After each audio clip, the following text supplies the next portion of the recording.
when we desire something very nice. It's a matter of desire, awakening desire, desire to serve Krishna. By serving, by hearing, chanting, then we develop a desire.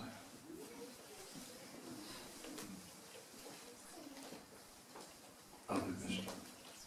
Thank you, Maharaj. Using the Prabhupada example with the temple in Vrindavan, how does one differentiate? Bombay. Was it Bombay or was it Vrindavan? My story was Bombay. Oh, Yeah, yeah. Okay. So, using that example, how does one differentiate between waiting on Krishna and acting as an empowered being by Krishna to do something?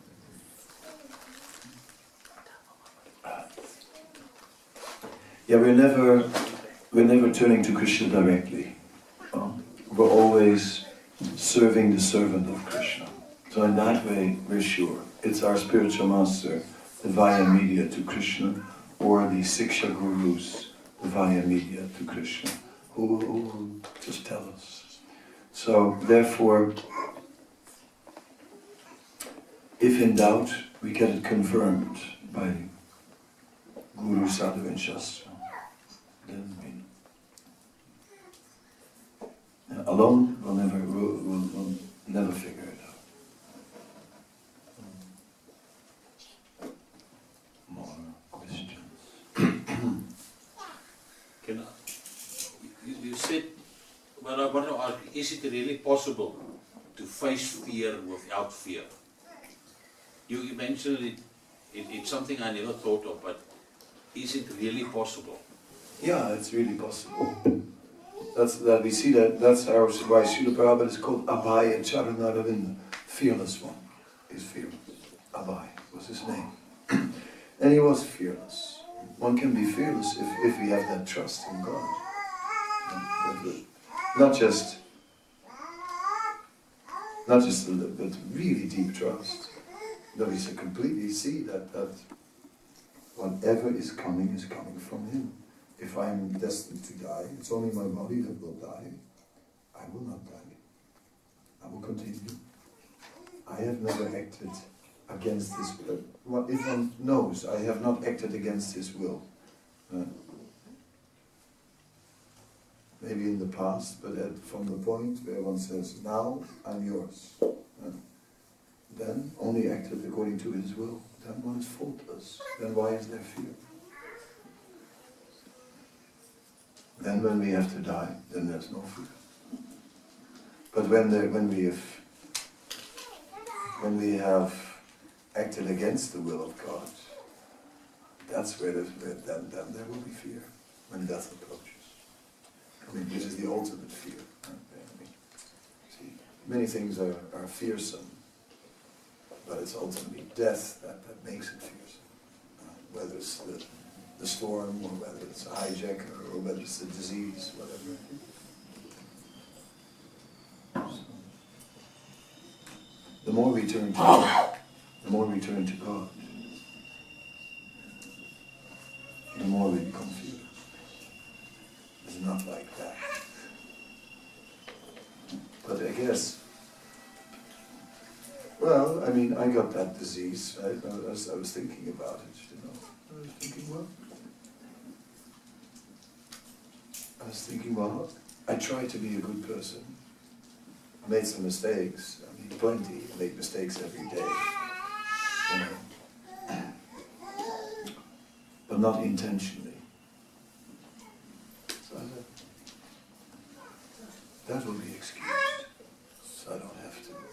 I have nothing to fear.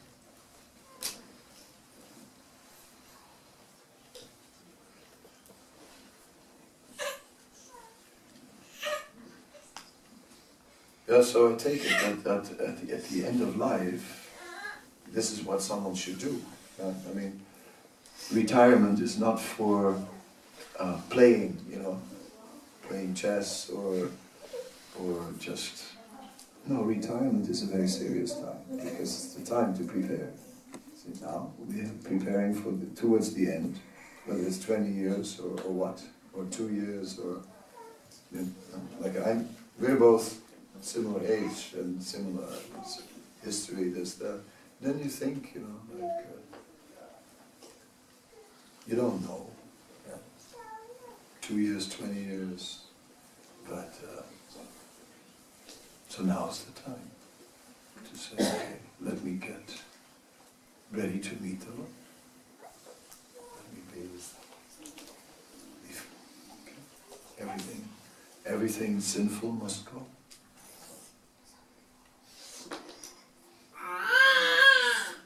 Because this morning we were reading a text and there was an explanation that said people follow the laws of the state, but they don't follow the laws of God. No. So, and then it explained, everyone, whether they know it or not, are bound by the laws of God. You can't get around that. No one can escape. From the laws of the state you can hide, but from the laws of God there's no hiding. So, anyone who's not following the law of God, there's guilt. Where there's guilt, there's fear.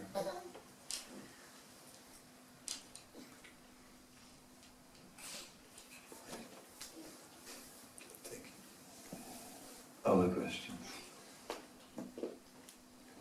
After such a serious question, you need something light anyway. Anyway, that's something light question. I don't know if this is a light question, but you said that we should do something substantial for Krishna.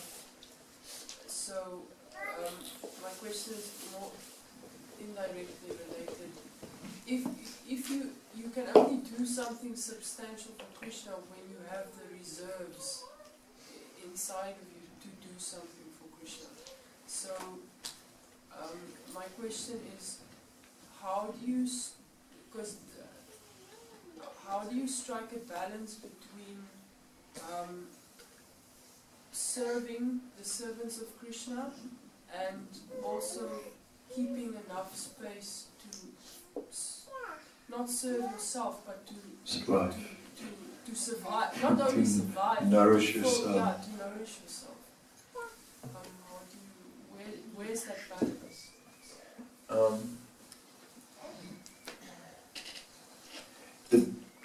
It's just like he's a child, and the child obviously cannot do what an adult can do as yet, needs more protection. So when we are new on the spiritual path, then that balance means that we need a lot of material balance, material protection we need to make. So therefore it's said by Srila Bhaktivinoda Thakur that we begin, in the beginning in spiritual life, we need Varna Ashram. We need an engagement according to our propensity, our nature. We need to be situated somewhere materially, where we're peaceful, comfortable and all that.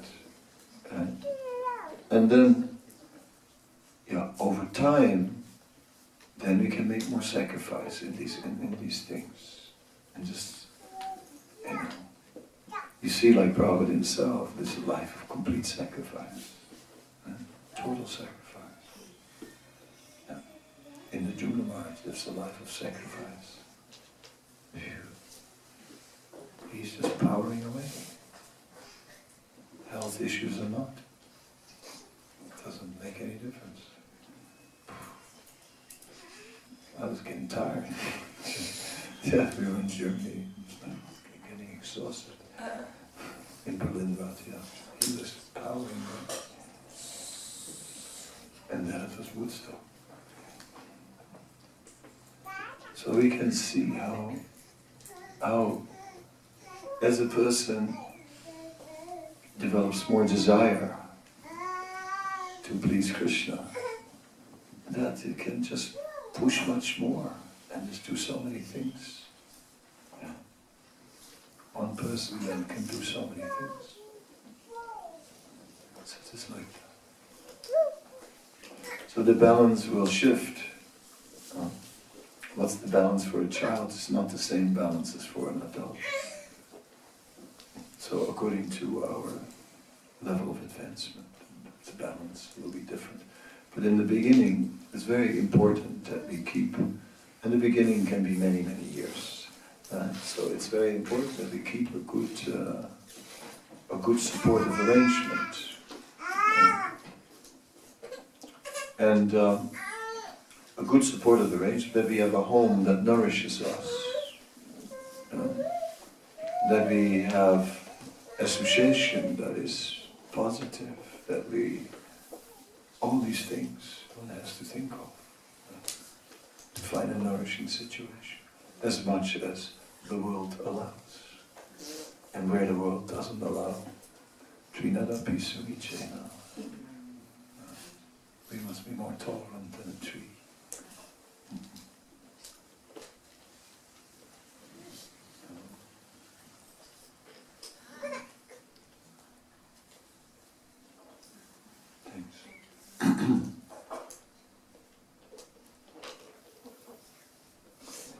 Then we are finished. Thank you very much. Srila Prabhupada. Jai! His Holiness Kadamba Swami Ki Jai! Yeah.